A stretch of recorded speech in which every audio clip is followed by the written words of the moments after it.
Thanks so much, Kevin. Okay, over to you, Alexandria. What motivated you to be a founding partner with Earth Uprising of this campaign, Clean Energy Freedom? I think there's a couple of reasons, but I think one of the main reasons I'm a part of this campaign is because there are solutions available to us, even if the political will isn't there or if there is political conflict.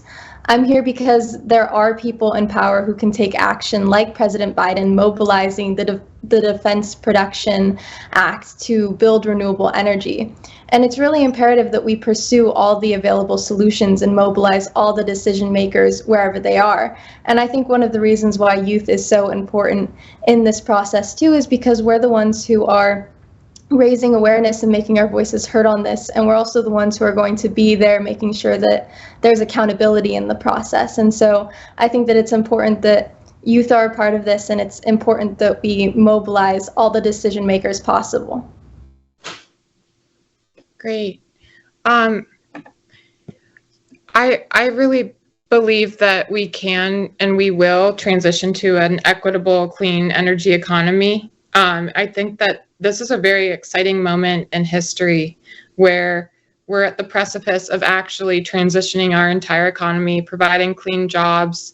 And it's really exciting to me to have youth activation and partners in this, but also to have the vet community really Kevin, you've been working on renewables and solar for a long time. And I want to bring up that this team, thanks to Mark Ruffalo and others, Rewiring America, there was a whole coalition of us that actually were helping to get President Biden to invoke the Defense Production Act. And I want to ask you guys, how did that news settle with you? That was huge for me to see that President Biden invoked the Defense Production Act to really scale up renewable energy infrastructure. So when you guys got that news about the DPA being invoked, which it actually didn't reach the general public as much as it could, but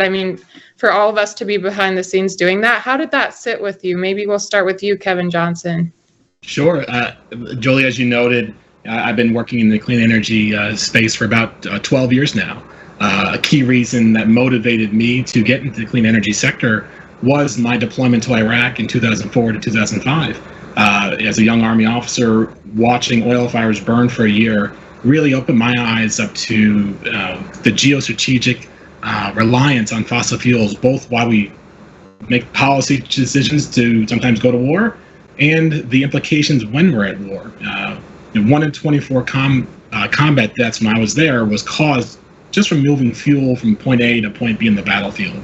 Right, it's what really motivated me to get in the clean energy sector about a decade ago when, it was far from popular, very difficult to navigate the professional space, and not many veterans in the sector. And I'm really proud that over the past 10 years, I'm happy to report that roughly 20 to 25% of the clean energy workforce in the United States right now are veterans like myself.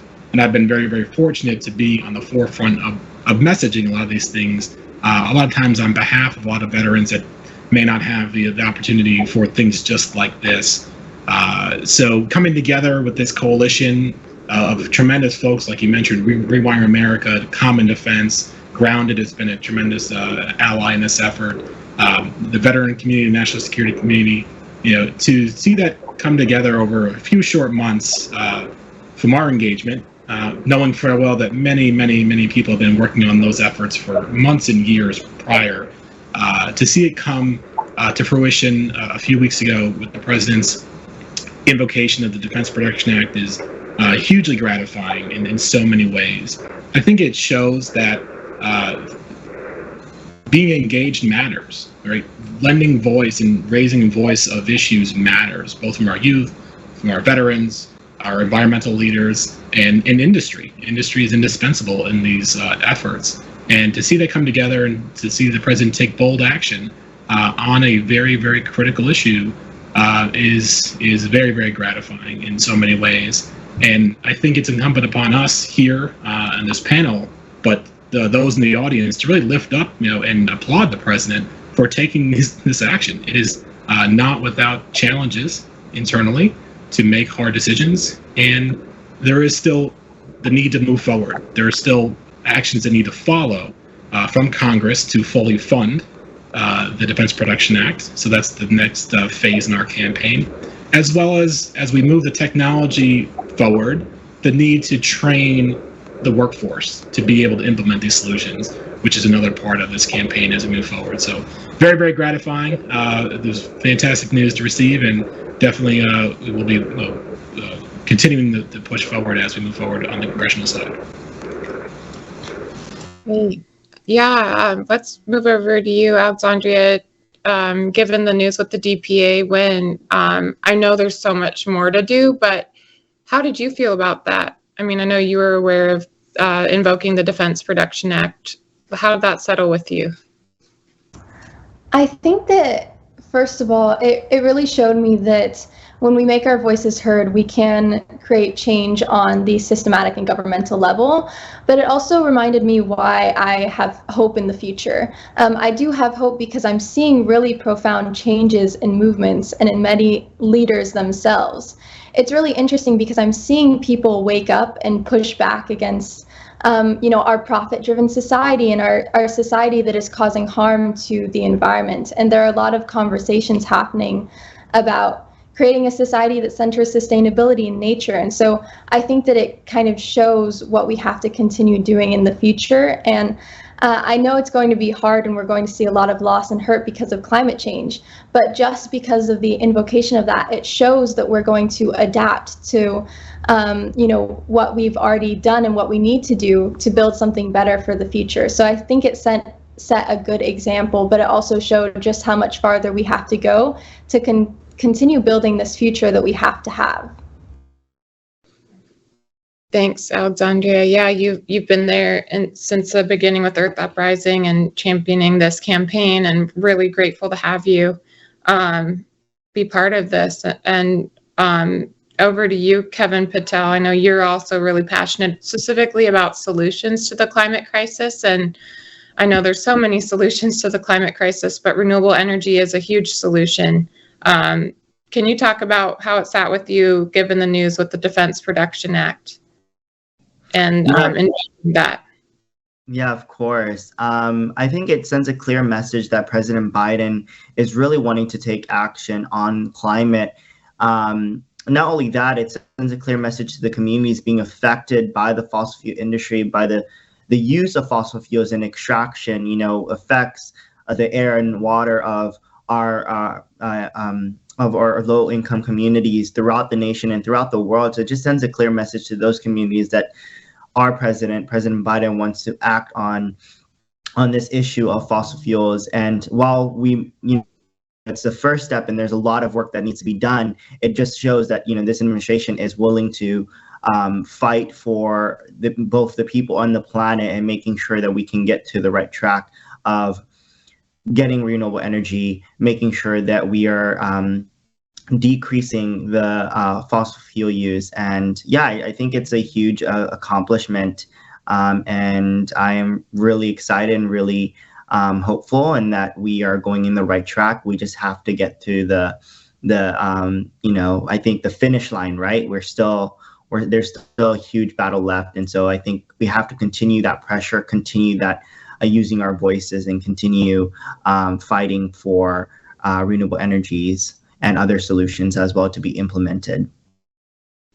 Absolutely. The next question I'm going to ask is, I guess you could say, a little more direct about just what your thoughts are on turning this crisis around. But